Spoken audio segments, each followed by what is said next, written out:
Hi, I'm Dmitro Shvets, your host at the Start Global Insights, where I interview local experts in different countries about local insights and international expansion experience. Today, my guest is Topi Paananen, the CEO and entrepreneur at Peikko Group, a Finnish construction company. Topi has more than 20 years of experience in global business development, 17 of which is in the family-owned Peikko Group. He was also named by EY as an Entrepreneur of the Year in Finland in 2020.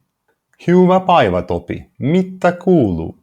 It's going very well. Thanks, Dimitri. It's going very well today. The sun is shining in Finland, and we are happy that the weather is today good. So if the weather is good, Finns are feeling always okay, because the weather is typically not good here. Could you give a brief description of Peikko and your role in the company, and if I have mistaken in introduction of your name or the company, also correct it? Yeah, some description of our company. It's a company doing work for the construction sector. We are a producer of construction materials, and our customers are builders, investors, precasters of various kinds. What we do is something out of steel. We have certain columns, we have certain beams, we have certain connection items for frame structures. So many things that typically you don't see in your buildings. They are there to hold up the building together, but you do not see them. That's our business. And Peikko is headquartered in Finland. We have about 2,300 people working for us. This year's revenue, we expect to have some 320 million euro revenue. And so in 30 countries, quite a small company to be so international, but still hoping to grow bigger.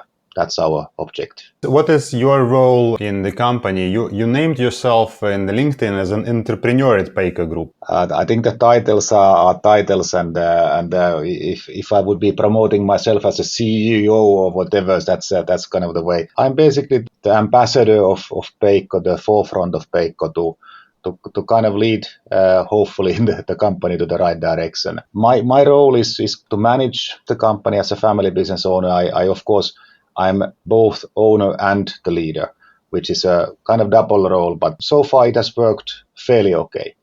So we have been growing in the last 17 years from 35 million euro company to the current level of let's say 320 million euro company as an estimate for this year.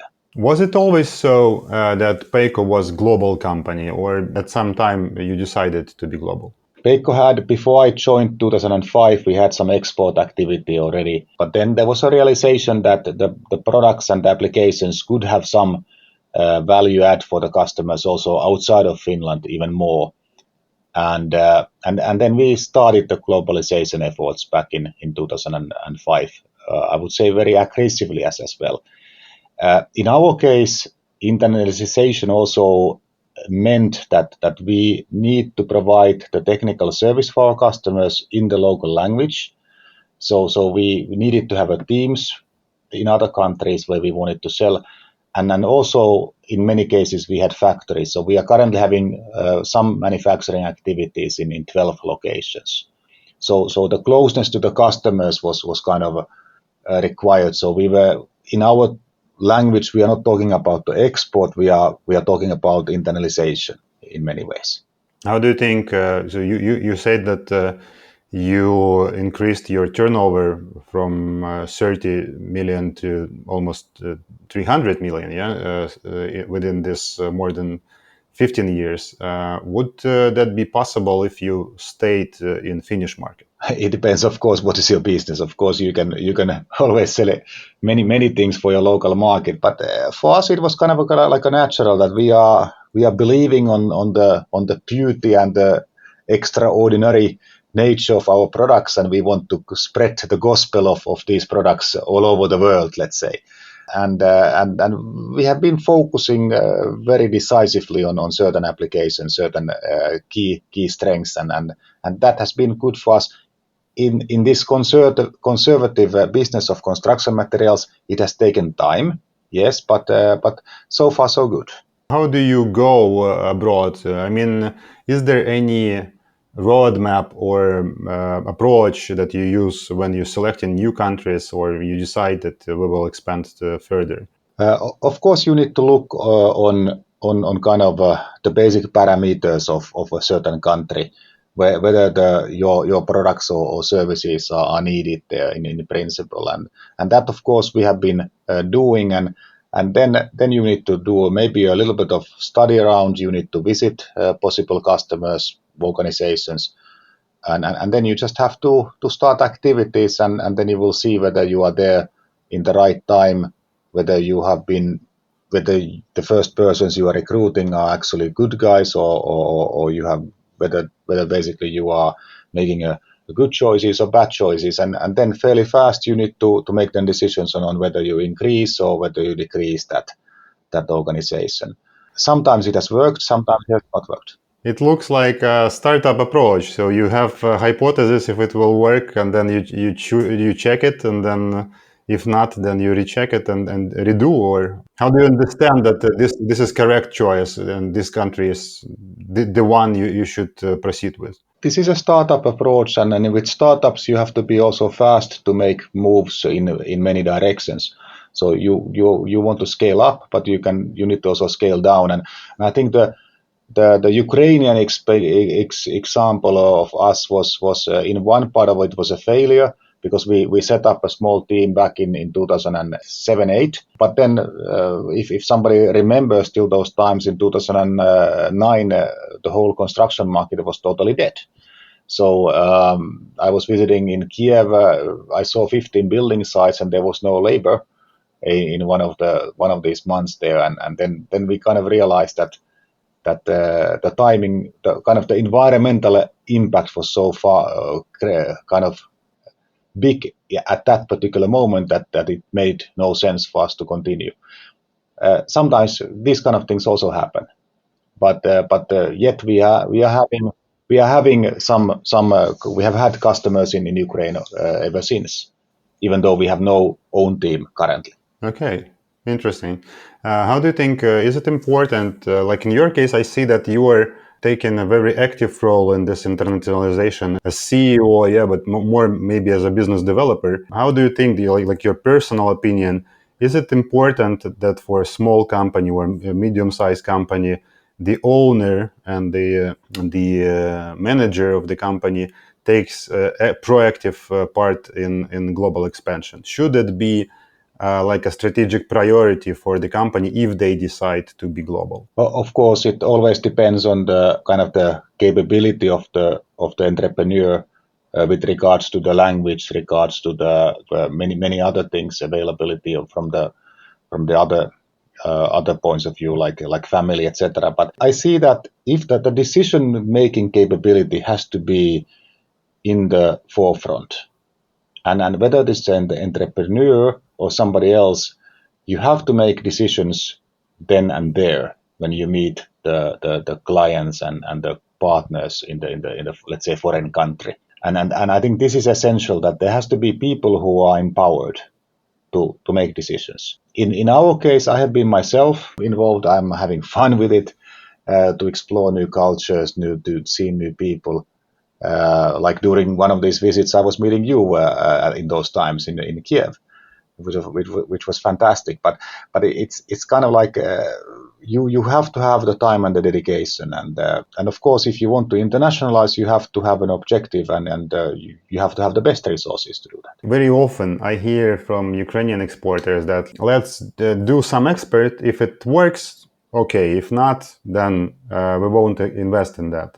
So they do not invest in internationalization beforehand. There is such a mentality that you should first earn something and then invest in that. Is it possible, from your experience, is it possible to be successful at foreign markets without proper preparation for that and investments in developing this direction? I think in today's world, in most of the businesses, this is no longer possible. So it's kind of like you come to see a customer and say that I'm just going to try now to sell in this country. Would you like to buy from me?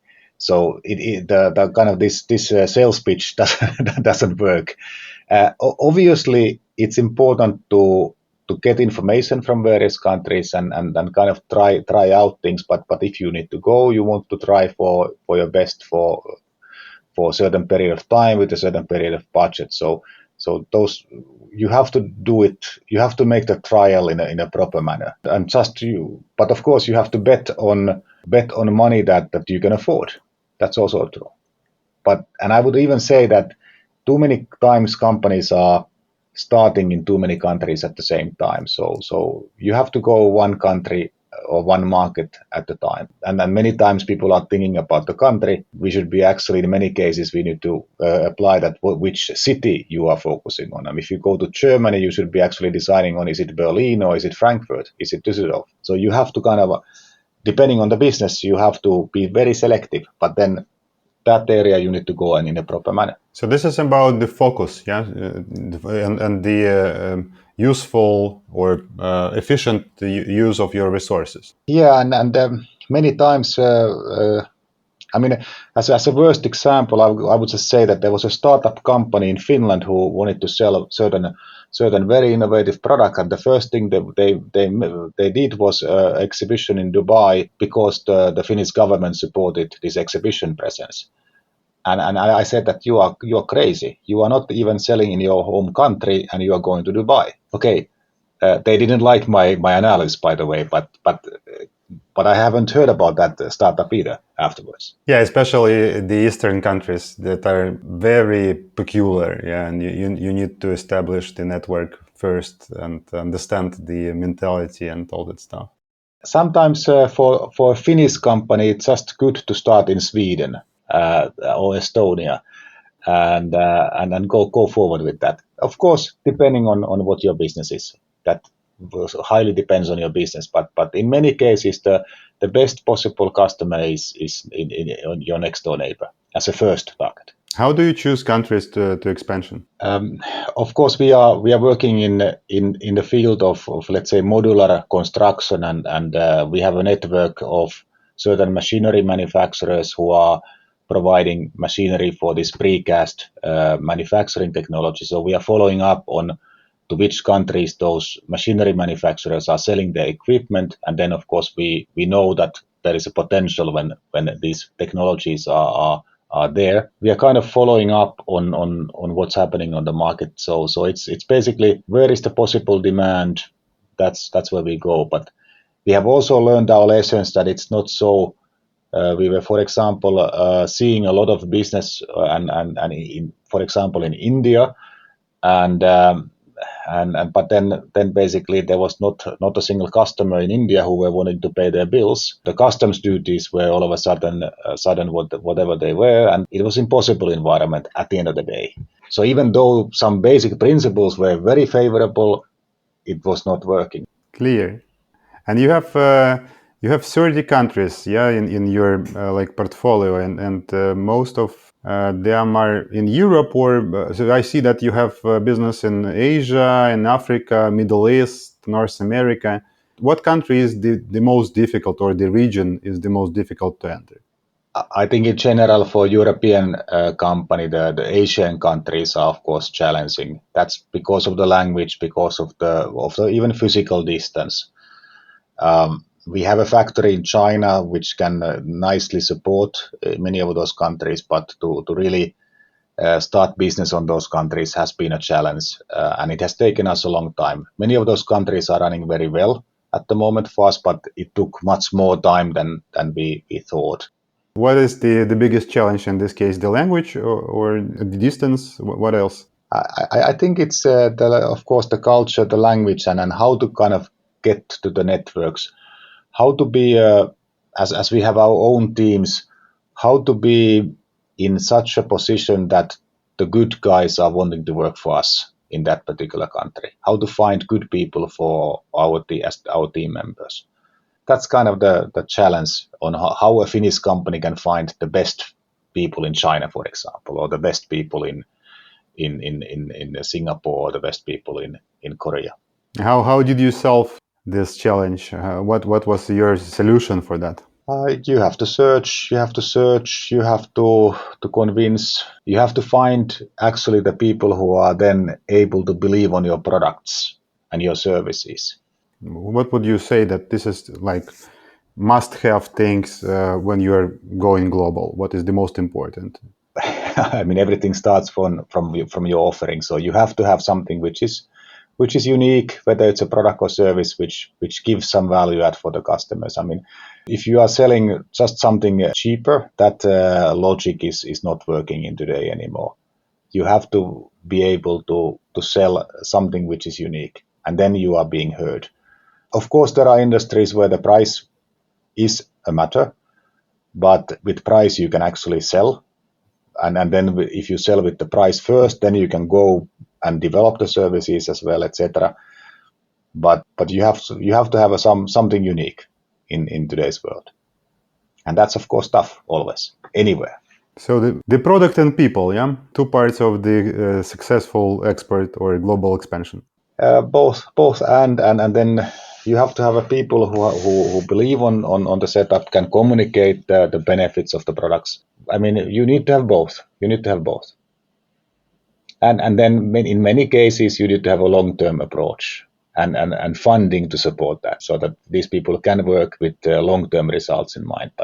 But it depends on the business as well. In software you can easily maybe, or you can make some fast track cases as well, comparing to finding some channels for your physical products. Okay, coming back to Finland, what is the general business culture in Finland, especially in B2B? Any peculiarities, or how would you describe it from your point of view?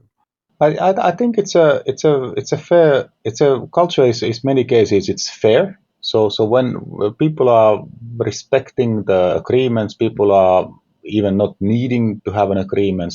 There's a high integrity.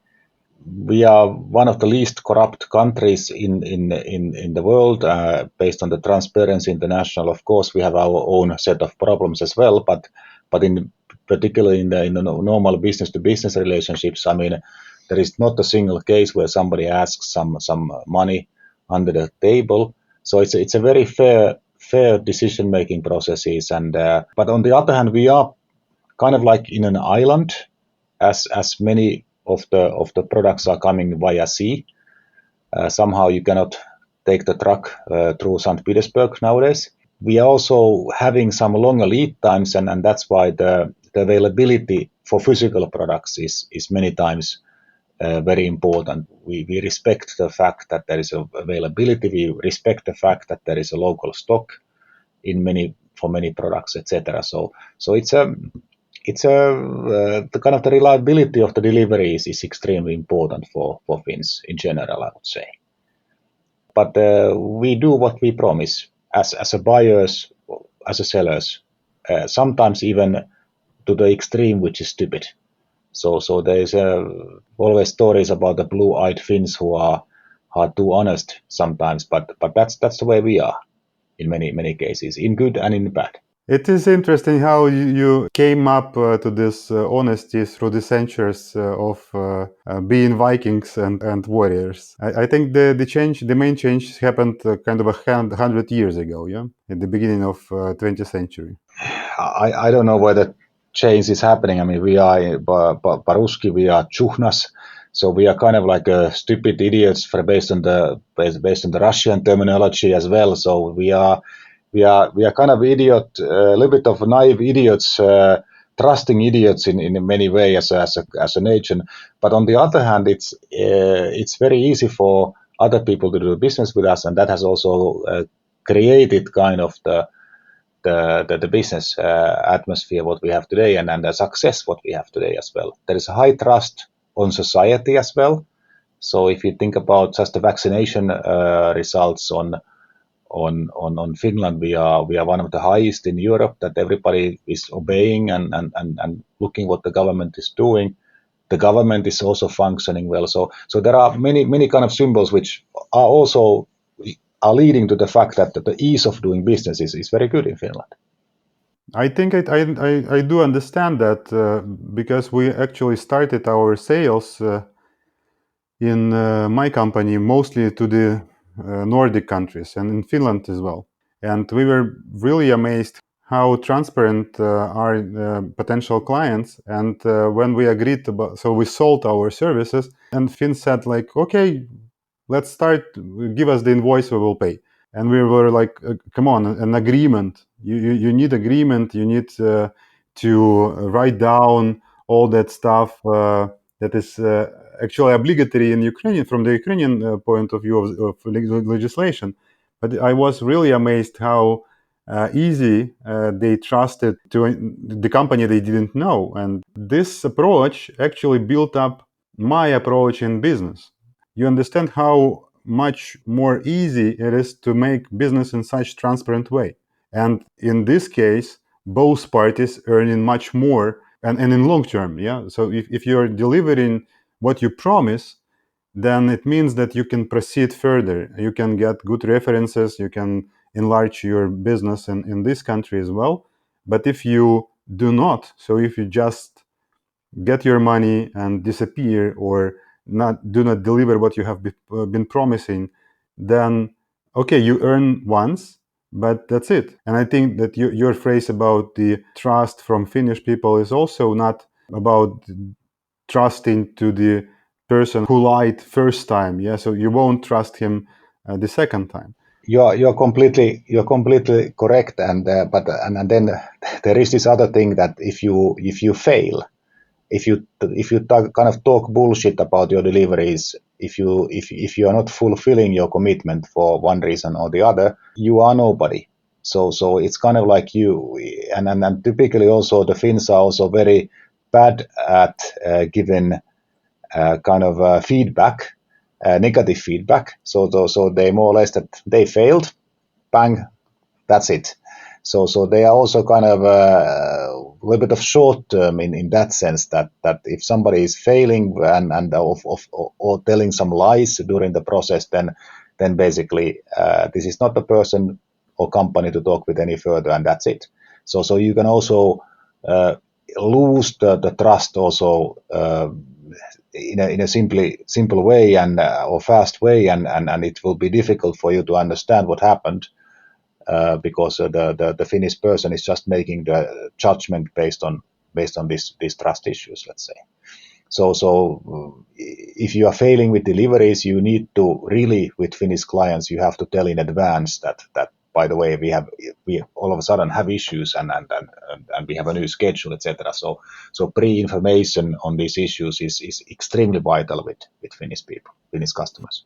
Taking into account this transparency and openness, how easy it is to approach potential clients in Finland in a cold way. If somebody will write you on LinkedIn as to the CEO of international company in Finland, how would you react? Would you answer and give them what they want, or is it difficult to approach in a cold way, or not? I think it's perfectly okay to approach, but of course you have to have some story, and I'm being approached by multiple Ukrainians even via LinkedIn almost every week, and I'm always replying. But then what is the unique what one wants to offer? That's always sometimes a question mark. When with LinkedIn you are having kind of the problem that you're just sending mass emails. So I think the problem with the cold calls is that they are done in a mass way, and then you kind of approach nobody.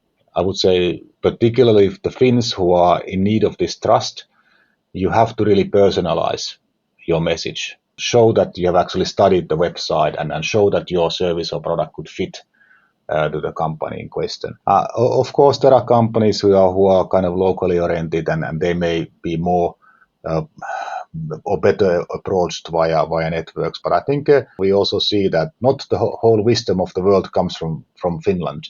We understand that. And that's why we are quite open to talk with people from other countries. And I think it's good, and particularly in the software side of things, I think Ukraine has a very good reputation, and I would encourage Ukrainian software developers to contact possible Finnish clients. I think that would be good, but even there is a need to also travel and then as a second step or third step also meet the clients and have the own references in good case. I have seen cases where I have been approached by different companies, but they are not able to describe what kind of references they have done for other customers. So I think the references are very important for at least for me, and I think in generally in Finland, people want to see something concrete.